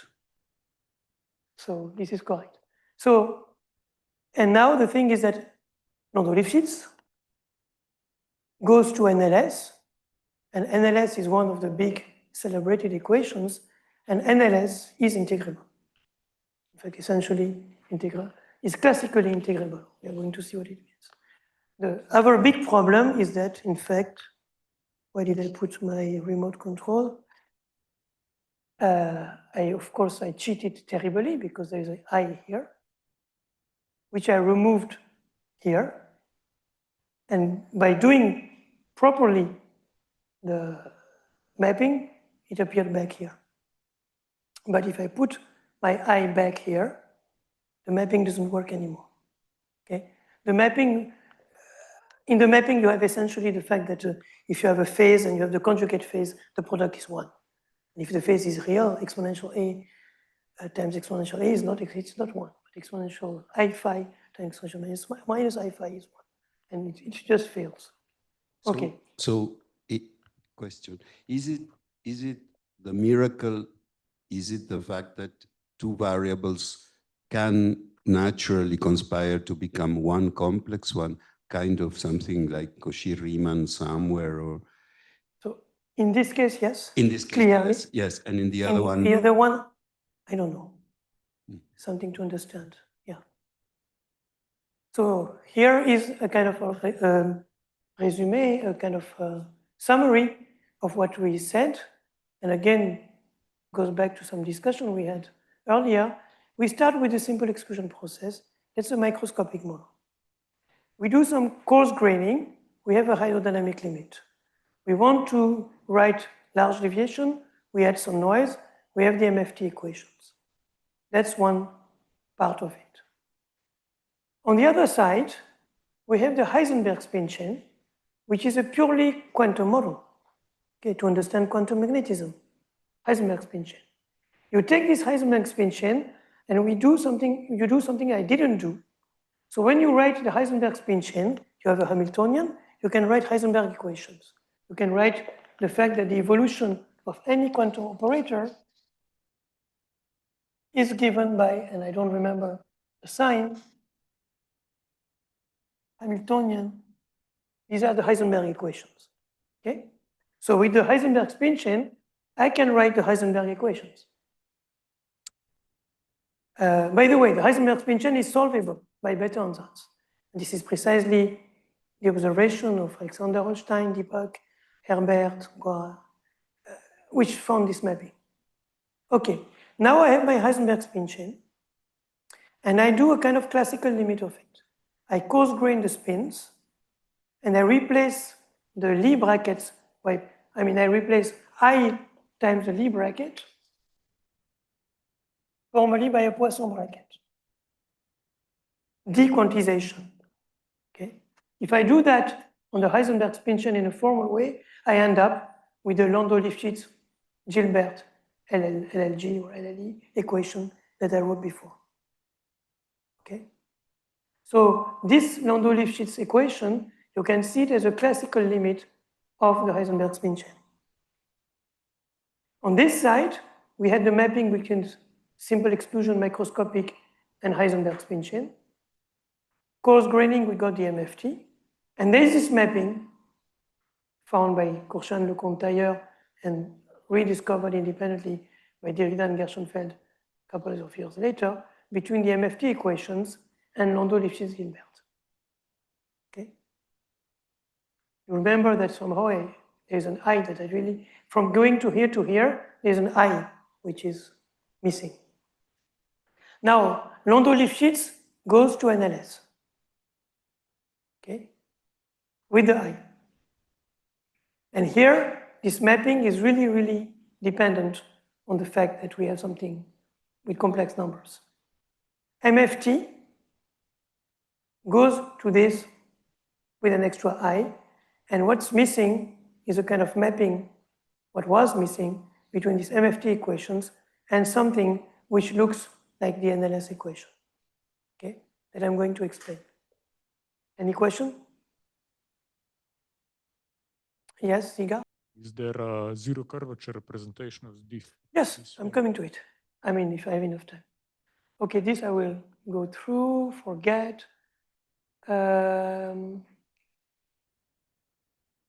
Okay, so let's do it fast because I don't have much time left. So now the thing is that, okay, with Tomohiro Sasamoto, who's arriving, and Moriya, Hiroki Moriya, his previous PhD student, very good student, what we found is a mapping between these equations here, or rather these ones, to a Euclidean version of the NLS equation, which is called the Ablovix-Kaup-Newell-Segur system, which is here. So you see, for example, this equation is not quite like NLS without an I. But in some sense, if you write NLS by writing psi and psi star as two variables which are independent, u will be psi and v will be psi star, and then you remove the I, you will end up with something like that. So this is the AKNS system. And these equations are indeed integrable. And in some sense, this transformation, which is a bit arcane, is a real Euclidean time rotation of the one that I explained that to you for LLE here. Okay? And this is what we are currently exploring in more details with Christian, Tomohiro, and Hayate. So yes, so there is a transformation now which allows you to go from MFT here to another system which is very closely cousin to NLS, but which is a real system. So here I did, all the I's have been kept and transformed. And you see, the nice thing is that there is no I in MFT, of course. I mean, why should it be? It's a stochastic system.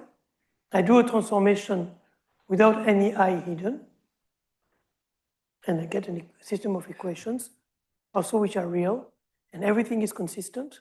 The only thing is that these transformations are not immediately obtained from this, because in some sense, the geometric meaning has been lost. Kirone? Yes? I don't know, maybe this is bullshit, but field theorists have this thing that when you go from Minkowski to, from real time to Minkowski, you lose something, some symmetry or some conjugation symmetry, that some relation is lost, that in one case is conjugation and then you lose it. I think this is, I remember this from... Yeah, it sounds very, very similar, but... I mean, one of the things that comes up quite frequently is that the unitarity is replaced by reflection symmetry, roughly speaking. Okay. Yeah, so that's, yeah. Yeah, you're losing some constraints in the theory when you go to, when you do the weak rotation of the time. Some bit of it you can recover by reflection symmetry. But so maybe that's what we did without knowing it, as ignorance. Yes? Now this would be interesting to explore further. So now the thing is that MFT is these equations. And in the 12 minutes that I have, I will try to explain to you how inverse scattering can be applied to these equations using this famous zero curvature representation. So now comes the last chapter of this lecture. What is inverse scattering and what it can do for us to solve this equation, which is an avatar of MFT equations for Z. So these equations are nonlinear, coupled. There are initial conditions that I didn't write here, which are very important. And we want to solve them. And they are not so simple to solve. Okay, these are the initial conditions, but I'm not going to delve into it. The question is, how do you solve these kind of equations?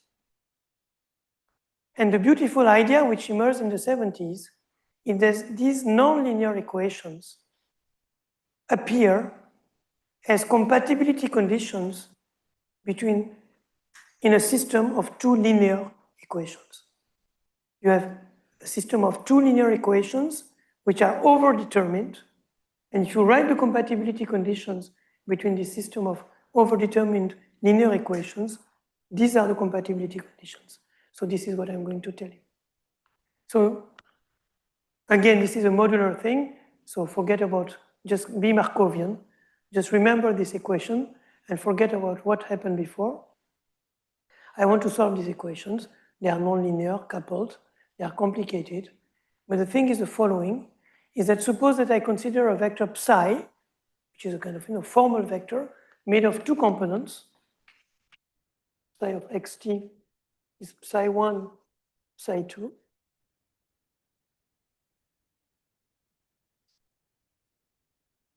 And these two components satisfy evolution equations.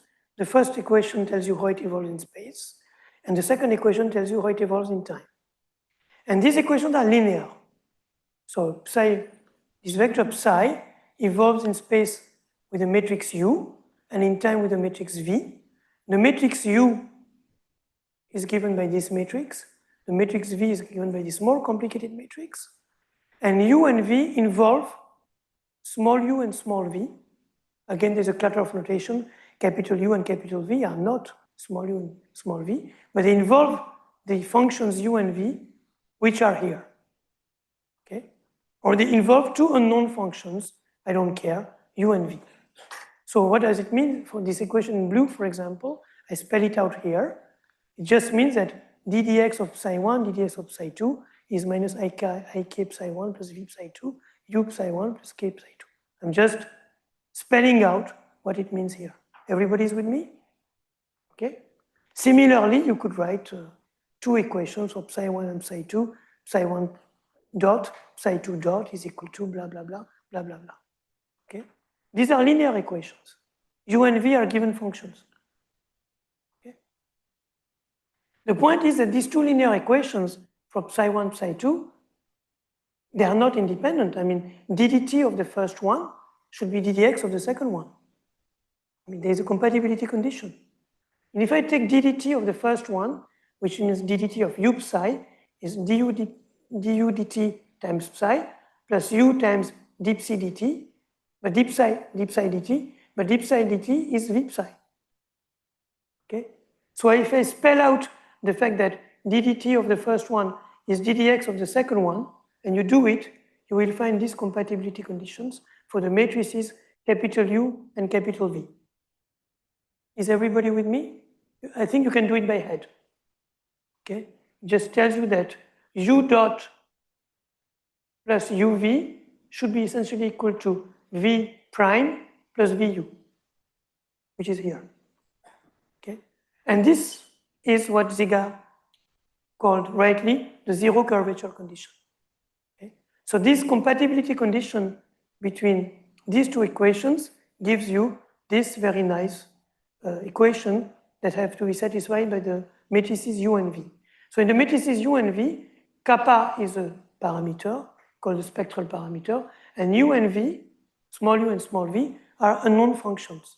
If you spell out this condition, the zero curvature condition, precisely, so you know, kappa is constant. It's 0, v dot, u dot, 0, and here I have to compute ddx, okay? And here I have to compute the commutator. You do it, and you put equal to 0, you end up with AKNS. So AKNS, this system, is the compatibility condition between these two equations. Okay? So this nonlinear problem is a compatibility condition between two linear evolutions. But now it's beautiful because it tells you that because these two equations are compatible, and this is a kind of Cauchy-Riemann, Cauchy, yeah, in disguise, ddz, dtz bar, you know, zero curvature.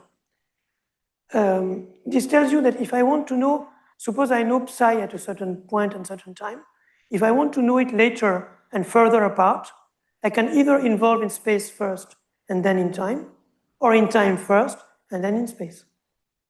Okay? So it tells you that there is a commutative diagram, which is here. Suppose I know that I start with a plane wave. Why do I know I start with a plane wave? The thing is that U and V, the small u and uv, this you will believe me, they're supposed to vanish at infinity, plus or minus infinity. They're small. So it means that essentially you have a plane wave at infinity. X equal to plus or minus infinity is a plane wave. So suppose that I start with a plane wave at minus infinity, and I want to know how it looks at plus infinity. So either I start at t equal to 0 with a plane wave like that. I do the scattering. The scattering means that I make it involve in space with the potentials u and v, and I scatter it to plus infinity. But when I scatter it to plus infinity, I have at plus infinity, again, I have a plane wave. Because at plus infinity, small u and small v vanish. So it means that at both infinities, I have plane waves. Okay? So if I start at a plane wave at minus infinity, I will get a plane wave at plus infinity. So either I start at a plane wave at minus infinity at t equal to 0, and I scatter it, and I get two scattering coefficients, A and B, with these two components. The other solution is I start at x equal to minus infinity at time t equal to 0, and I make my system evolve between time 0 and time t. So what is the evolution when I'm very far away at minus infinity? Again, my matrix V is very simple. At minus infinity, all the u and v terms vanish, so it's just a diagonal matrix with 2k square and minus 2k square. So it means that phi, again, on the left-hand side, very far away, will become exponential 2k square times itself, t times itself.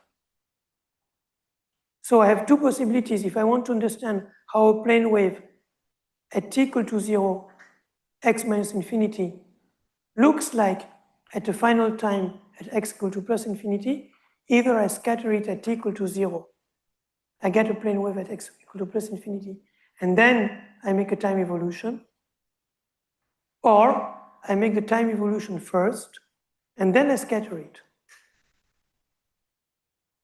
I think I have lost everybody here. Okay, sorry for that. So I will just try to hand wave. I have two equations. One is a space equation, one is a time equation. These equations are wave-like equations. And what I have is, if I look at the time evolution, because u and v vanish at infinity, the solutions are given by plane waves. And there are two plane waves, either the outgoing one or the ingoing one. There are two components, okay? Both at plus infinity and minus infinity. And the thing is that the same as in usual optics or quantum mechanics, if I start with an incoming plane wave, then there will be something which is going through with some coefficient, and something which is coming back with some reflection. And this is exactly the same process here, okay? The names are different, they are called A and B. There are two components, so one has to play with a two component vector here, but it's exactly the same process.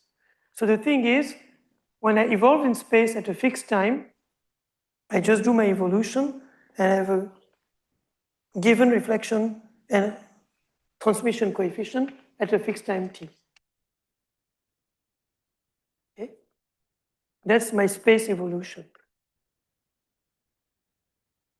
The other thing is that I can do time evolution and both commute. And in time evolution, so I have a reflection coefficient at time 0 and a transmission coefficient at time 0, or I have a reflection coefficient at time t and a transmission coefficient at time t. Okay? This transmission and reflection coefficient tells you about space asymptotics. Their time dependence tells you about time evolution of this vector, and both are independent. So the idea is, I start with a plane wave at time t equal to 0, and I make it scatter, and I have a reflection and a transmission coefficient at time equals 0. I start with the same plane wave, I make it evolve in time, I have a reflection and a scattering and a transmission coefficient at time t. And these things have to be compatible. Okay? There's a square diagram. And when I do that, I see that, so A and B represent essentially linear combinations of reflection and transmission coefficients. They tell you that A and B are essentially conserved. A is conserved, and B has a very simple evolution. So the heart of inverse scattering, in the 30 seconds that are left before these things rings, is that when you have a nonlinear system that you can understand as a compatibility condition between two linear systems, you can, and wave problems, you can write equations for the reflection and transmission coefficients of your scattering problem. And these equations are extremely simple. They tell you essentially that one linear combination of R and T is conserved, and the other linear combination of R and T has a simple, very simple time evolution just by, multiplying by a phase. Okay? And once you have that, you can solve your problem by using this method, because once you know the reflection and the transmission coefficients of your model, okay, you can reconstruct the potential. But what is the potential in your problem? The potential are precisely the unknown functions in NNS or in AKNS. So the idea is that you go from a nonlinear system to two linear systems. In the linear systems, the unknown functions of your nonlinear system play the role of potentials. These potentials allow you to construct reflection and transmission coefficients. These reflection and transmission coefficients have a very simple time evolution, so you can compute them at all times. And if you know the reflection, the scattering data of a potential, you can rebuild the potential by using inverse scattering transform, because you have the same information in the scattering data morally as you have in the potential itself. Okay, I think that's a way of ending. Sorry, it's a kind of abrupt end, but we are almost at the end. And in fact, by using this technique, you can solve the MFT equations for the symmetric exclusion process and get results which are perfectly compatible, this kind of formula, with the results which were obtained by Bethe-Ansatz on the macroscopic scale by using integrable probability. Now I've really finished. Thank you very much for this nice talk. I need still to wrap my head around this new nonlinear Schrödinger equation to introduce. I want to ask about the analytical properties of the scattering coefficients like A of k, because in the usual nonlinear Schrödinger I'm more used to, that allows you to identify different modes like solitons, radiation, and so on. Like, do you have a picture like this? Can you understand what are the nonlinear modes in the equation? So that's a very, very good question. Of course, we are newcomers into the field. In the case we considered, with the boundary condition we considered, solitons did not appear. So there were no solitons did not appear. We didn't have any solitons, so no poles of A in the complex plane. So vanishing boundary condition. Yeah, so everything was nice. We could use Riemann-Hilbert with closing our eyes. I'm quite sure, I mean, I'm just hand waving, but I'm quite sure that they are solitons. These models have dynamical phase transitions, and it's easy to guess, but we have not done the calculation yet.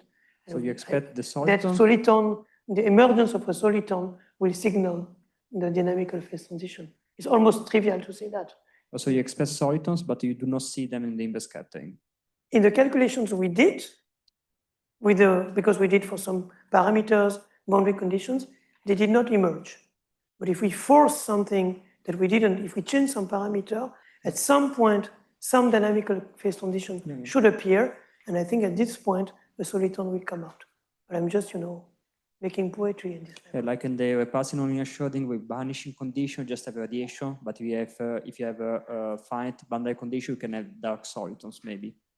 Something like that. In fact, what I think is that there will be a soliton if we force an initial condition to have a current right ways, for example, step, and we want to have a anomalous current which goes the other way around. This should create, as you see, a kind of a shock wave or tsunami in the other direction, and something like a soliton should emerge. Thank you a lot.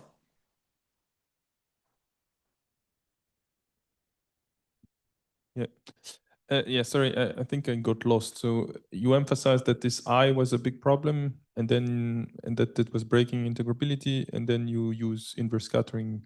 Yeah. In the end, anyway. So no. So the I was a problem that delayed the solution. The problem was that MFT is integrable without the I, but it doesn't go to NLS. It goes to AKNS. Okay. And then it's still integrable. So even if the I, and probably this is a discussion we had a few minutes ago, probably the fact that the I is not there, there's something else. as you said, this reflection symmetry instead of conjugation, which preserves integrability. So it is still integrable. It is still and integrable. Yes, okay. It's just a slightly Yes, different it is integrable. equation, but and the formalism is the same. Yes, Yeah. Okay. it's integrable. Okay. Thanks. But there is a little difference, in fact, that you have noticed probably, which is here. And this is the conversation we had with Alvise before. If you look at the inverse scattering or the scattering equations, there is no I here. Now, usually what we say that these variables are action variables, they're conserved, and these are angle variables, they just rotate. But because we are in Euclidean time here, the I has disappeared here. So they are not really conserved, they decay. Okay. So the lack of I is here, but integrability is preserved. Yes, yes, but we are in finite time. We are doing a calculation. What is the probability that after time t, the current is given by this? So we are not taking any asymptotics in time. It's controlled.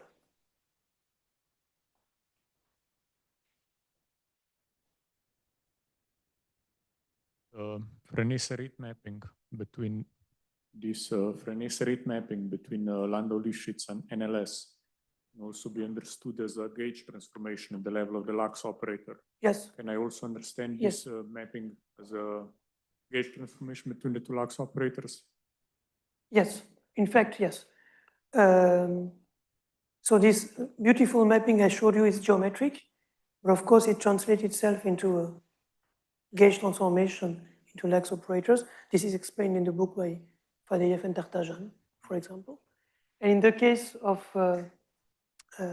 imaginary or Euclidean case, the geometric thing is lost, but the gauge transformation is precisely what the young student Hiroki Moria found.